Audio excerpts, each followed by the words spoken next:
کہ تمہارے کہنے سے کیا ہونے والا ہے، تمہارے بولنے سے کیا ہونے والا ہے؟ ارے میں تو ایک چھوٹا آدمی حضور کی شان میں بول کر کے کیا کر لوں گا، باقی بڑے بڑے نکارے بج رہے ہیں۔ ایسا نہیں ہے میرے عزیزو، مینڈک نے صرف 2 بوند تھوکے تھے لیکن صدیاں گزر گئی، آج بھی اس پر اللہ کی رحمت ہے۔ آگ بجھانے کی کوشش کی تھی، نبی کی حمایت کی تھی، اللہ نے آج تک اس پر رحمت کی ہے۔ اسی طرح آپ بھی اپنی قسمت کا حصہ لے سکتے ہو۔ دنیا بھونک رہی ہے تو بھونکنے دو، لیکن تم جب بھی جوش میں آئے یا جذبے میں آئے تو یوں کہا کرو، رہے گا یوں ہی ان کا چرچا رہے گا۔ اندازہ تو کیجئے، ایک ابراہیم علیہ السلام کو ڈالنا تھا تو اتنی آگ کی کیا ضرورت ہے، اتنی آگ کی کیا ضرورت ہے؟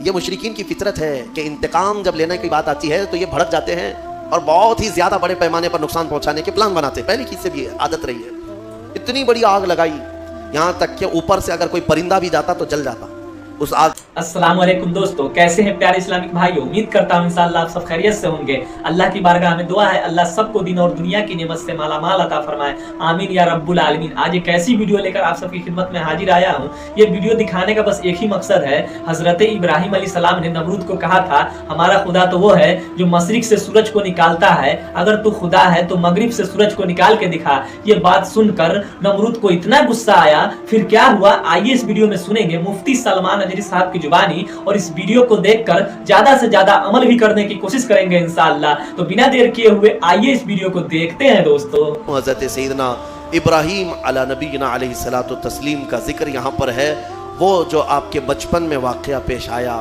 کہ آپ تنہا اپنی آبادی میں تھے جو اللہ کی عبادت کرتے تھے، باقی سب کے سب وہاں پر بتوں کی پرستش والے، کچھ ستارہ پرست تھے، کچھ سورج کے پوجا والے تھے۔ ان سارے مشرکین کے بیچ میں تنہا ابراہیم علیہ السلام ہیں جو اللہ رب العزت کی عبادت کرتے اور لوگوں کو بلاتے بھی تھے کہ اس دین کی طرف آؤ۔ سگے چچا کو بلایا آزر جو مشرک رہا، حضرت ابراہیم علیہ السلام کی دعوت پر وہ نہیں آتے۔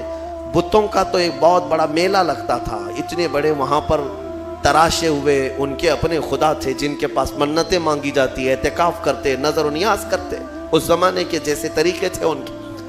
ایک مرتبہ ایسا ہوا کہ وہ لوگ پورے کے پورے گاؤں کے باہر میلے میں گئے تھے اور گاؤں میں کوئی نہیں تھا، ابراہیم علیہ السلام اکیلے آئے یہ جھوٹے خداؤں کے پاس، کلاڑی اپنے ہاتھ میں لے کر ایک ایک کو مارتے اور گراتے چلے گئے، سب کو توڑتے چلے گئے اور ان سے کہتے بھی تھے کہ میں مار رہا ہوں بچا لو اپنے آپ کو۔ کون بچاتا؟ وہ اپنے جسم سے مکھی نہیں ہٹا سکتے۔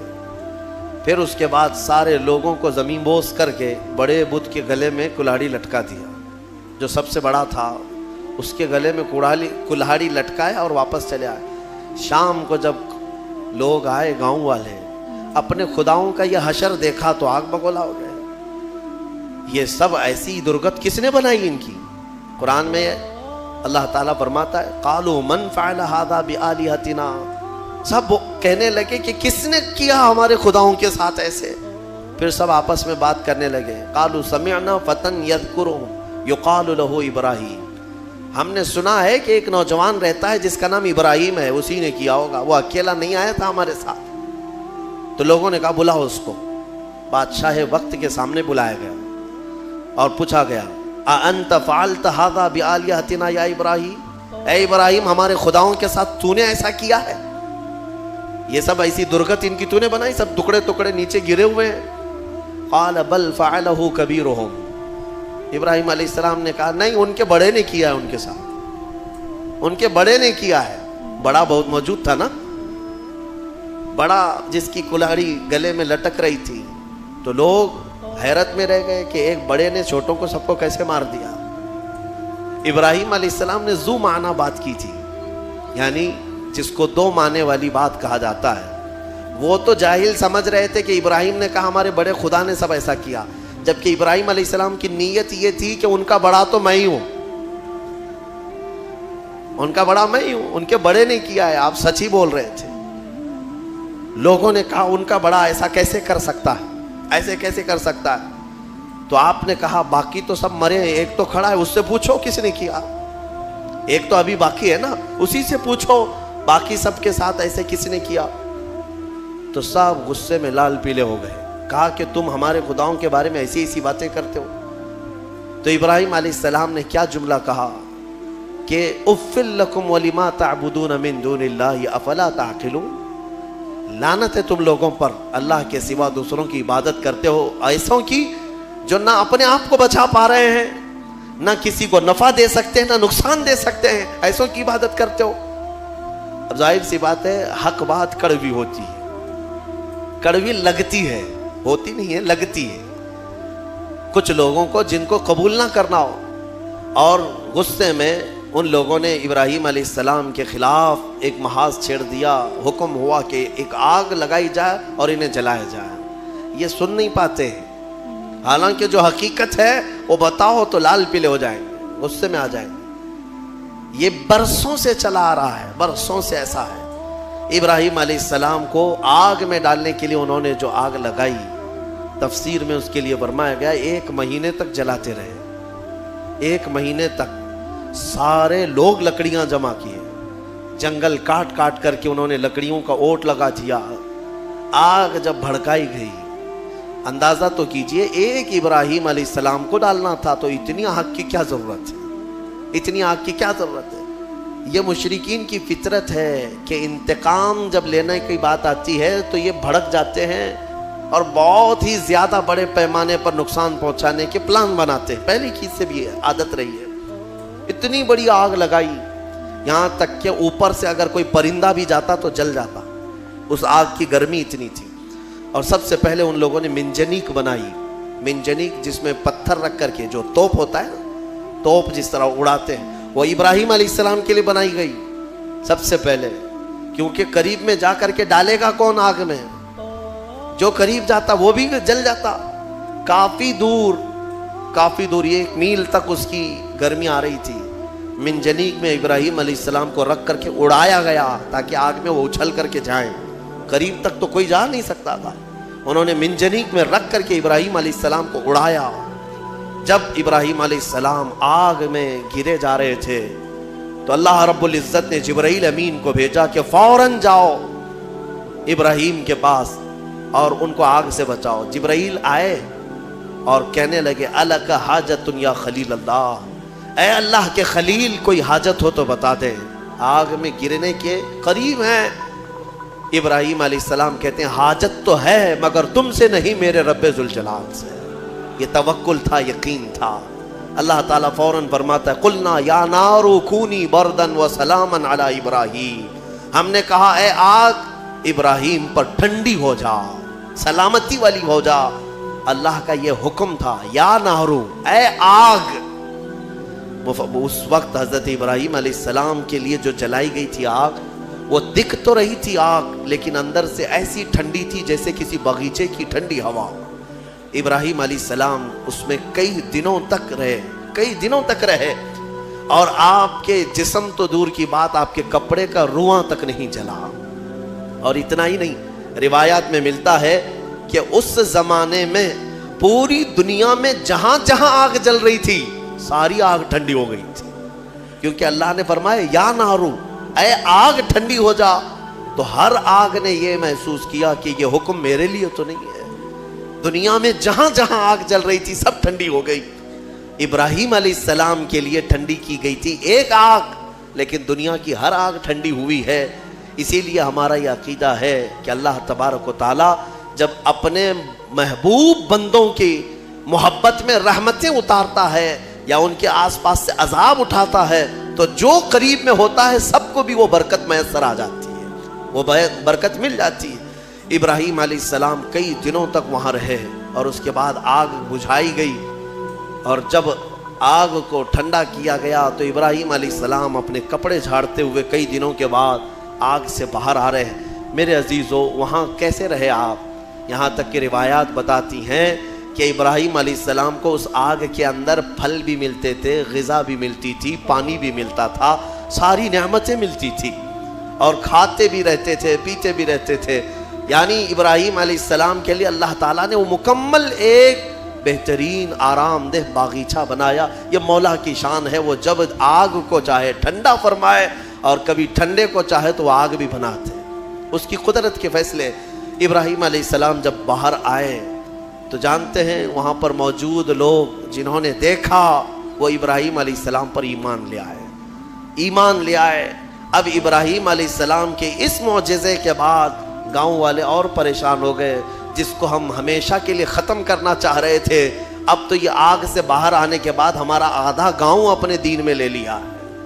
और इब्राहीम अलैहिस्सलाम के पैरोकार और बढ़ गए। फिर वहाँ से हिजरत करके आपको बाबिल, ये शहर इराक का है, बाबिल, आज भी वो इराक का शहर मौजूद है। बाबिल, इंग्लिश में इसको बेबीलोन कहते हैं, दुनिया की सबसे पुरानी आबादी जहाँ है। यहाँ से हिजरत करके फिर इब्राहीम अलैहिस्सलाम फ़िलिस्तीन आए, जो मिस्र का हिस्सा था। अजीज़ा ने गिरामी, इसमें दो बातें यहाँ पर नकल की जाती हैं। एक बात तो ये है कि सारे लोग जो वहाँ पर इब्राहीम अलैहिस्सलाम को आग लगाने में मसरूफ़ थे, वो क्या हुए, आग जब बुझी, एक ही दिन के अंदर अल्लाह ने उस कौम पर ऐसा अजाब नाजिल किया कि उनके जिस्म जिंदगी में ही सड़ गए, ऐसे कि उनकी उंगली लगाओ तो गोश्त निकल जाए, गलन हो गई, सड़न हो गई। एक शाम तक पूरी आबादी सड़ गई और गल गई, सबके सब हिलाको बर्बाद हुए। जिन्होंने अल्लाह के नबी को आग में डाला था, उनका बुरा अंजाम, वो अजाब में गिरफ्तार हुए। हाँ, एक बात ये भी मैं बता दूं कि जिन लोगों ने इब्राहीम अलैहिस्सलाम की हिमायत की थी, अल्लाह ने उनको अपनी मोहब्बत से भी नवाजा और इनायतों से भी नवाजा। रिवायत में दो जानवरों का भी जिक्र आता है, दो जानवरों का, एक मेंढक का और एक गिरगिट का, और छिपकली का भी है कि गिरगिट ने ये फूंक फूंक करके आग को बढ़ाने की कोशिश की और मेंढक ने थूक थूक करके पानी आग को बुझाने की कोशिश की कि अल्लाह के नबी हैं। ये आप अंदाज़ा करें, गिरगिट के फूंकने से ना आग बढ़ने वाली है, मेंढक के थूकने से ना आग बुझने वाली, लेकिन दोनों ने अपने अपने कामों से अपनी किस्मत बना ली।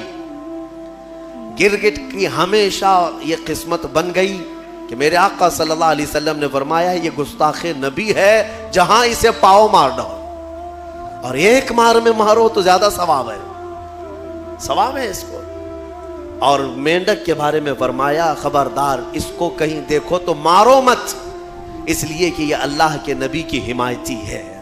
अल्लाह के नबी के लिए ये दुआ कर रही थी, थूक करके आग बुझाने की कोशिश कर रही थी। एक जानवर पर हमेशा के लिए अल्लाह की रहमत और एक पर अल्लाह का गज़ब। इससे अंदाज़ा होता है कभी कभार कामों से कुछ होता नहीं है, बिगड़ता कुछ नहीं है, लेकिन इंसान अपनी तारीख बदल जाता है। आज मैं यही कहना चाहूँगा, किसी जालिम ने अगर मेरे नबी की शान में भोंका है या कुरान पर उंगली उठाया है, तो कुरान का भी कुछ नहीं होना और रसूल की इज्जत का भी कुछ नहीं होना।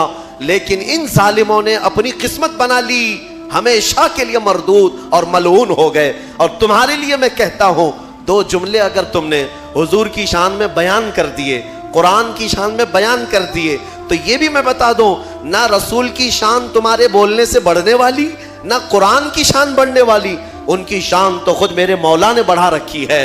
हाँ, लेकिन इतना होगा कि इन तुम्हारे दो जुमलों से तुम भी क़यामत तक अपनी किस्मत बना ले जाओगे। हाँ, तुम पर लोग आएंगे, रहमतों के फूल बरसाएंगे। हाँ, एक ज़माने में कोई आया था, जब कोई गाली दे रहा था मेरे मुस्तफ़ा को कि पीठ पीछे का इल्म नहीं, लेकिन एक आशिक था जो कह रहा था, और कोई गैब क्या तुमसे निहा हो भला, जब ना खुदा ही छुपा तुम पे करोड़ों दुरूद। देखें, याद है 100 साल गुजर गए बरेली के इमाम को दुनिया से गए हुए, लेकिन आज भी जब मजमे में उस आला हजरत का जिक्र आता है तो ऐसा लगता है कि मजमे में एक जान सी पड़ गई है, रूह आ गई है। क्यों? इसलिए कि अपने ज़माने में कलम ही तो उठाया था, कलम ही उठाया और अपने घर पर बैठ कर के दिफा किया रसूल पाक की इज्जत का। इसीलिए मैं कहता हूँ, ये मत समझना कि तुम्हारे कहने से क्या होने वाला है, तुम्हारे बोलने से क्या होने वाला। अरे मैं तो एक छोटा आदमी, हुजूर की शान में मैं बोल करके क्या कर लूँगा, बाकी बड़े बड़े नक्कारे बज रहे हैं। ऐसा नहीं है मेरे अजीज़ों। मेंढक ने सिर्फ 2 बूंद थूके थे, लेकिन सदियां गुजर गई, आज भी उस पर अल्लाह की रहमत है।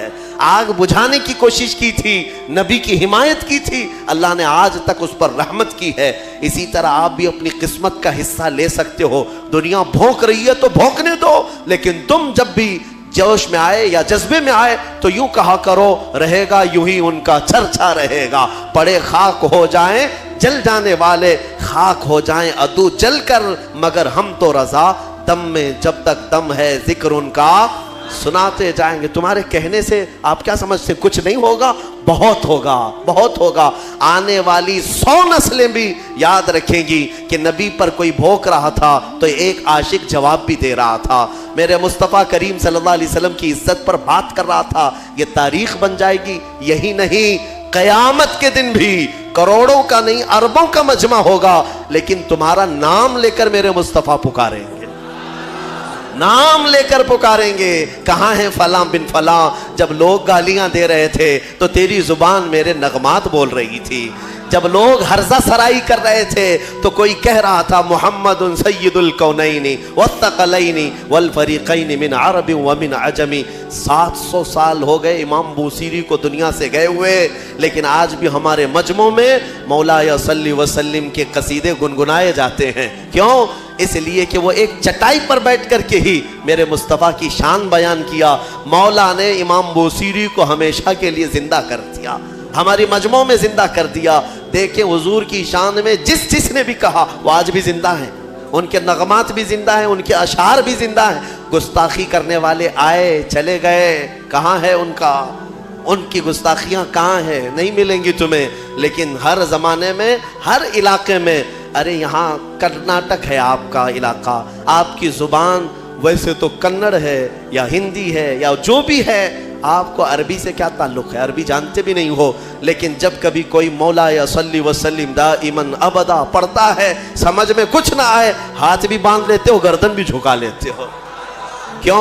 کیوں کرتے ہو؟ اس لیے کہ یہ عشق کی بولی ہے، عشق کی بولی ہے۔ اور ایک عاشق نے کہا تھا تنم فرسودہ جہاں پارا سے ہجراں یا رسول اللہ، دلم پجمردہ آوارا سے عصیاں یا رسول اللہ۔ فارسی کلام ہے، علامہ عبدالرحمن جامی کا لکھا ہوا ہے، لیکن جب ہم اردو والوں میں بھی پڑھتے ہیں تو گردنیں جھومنے لگ جاتی ہیں۔ کیوں؟ عشق کی بولی ہے، عشق کی بولی ہے۔ اور یہاں پر عشق کی بولی کے لیے نہ نسل دیکھی جاتی ہے، نہ رنگ دیکھا جاتا ہے کہ بولنے والا کون سی ذات کا ہے۔ حتیٰ کہ میں آپ کو یہ بتاؤں کہ بارڈر بھی نہیں دیکھے جاتے، ہندوستان کا ہے کہ پاکستان کا ہے، یہ بھی نہیں دیکھا جاتا۔ عشق کی بولی اگر بارڈر کے باہر سے آتی ہے تب بھی سویکار کیا جاتا ہے کہ نبی کی تعریف کر رہا ہے۔ محمد کی محبت دین حق کی شرط اول ہے، اسی میں ہو اگر خامی تو سب کچھ نامکمل ہے۔ وہاں سے اقبال پکار رہا ہے، دوسری زمین سے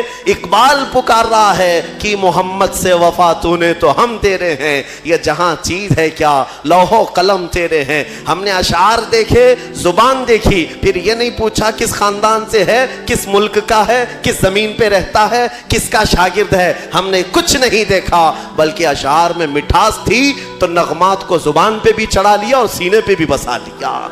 میرے عزیزو اتنا ہی نہیں، دوسرے ملک میں جاؤ، افریقہ کی سرزمین ہے، مصر کی سرزمین ہے، مصر میں عربی لوگ ہیں، لیکن ہم نے باضابطہ دیکھا ہے مجلس ختم ہوتی تھی جمعہ کے دن، وہاں پر کئی علماء ہوتے، مجلس ختم ہونے کے بعد بڑے بڑے علماء، جامعہ ازہر کے بھی علماء ہوتے، اور کھڑے ہو کر کہتے تم ہندوستانی ہو؟ کہتے ہاں۔ کہو پھر وہ پڑھو مصطفیٰ جان رحمت پہ لاکھوں سلام۔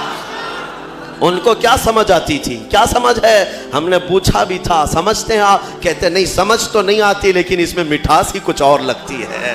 یہ عشق کی بولیاں ہیں میرے عزیزو۔ جو نبی کی حمایت میں بولا، میرا مولا ہر زبان والے تک اس کی بات کو پہنچاتا ہے۔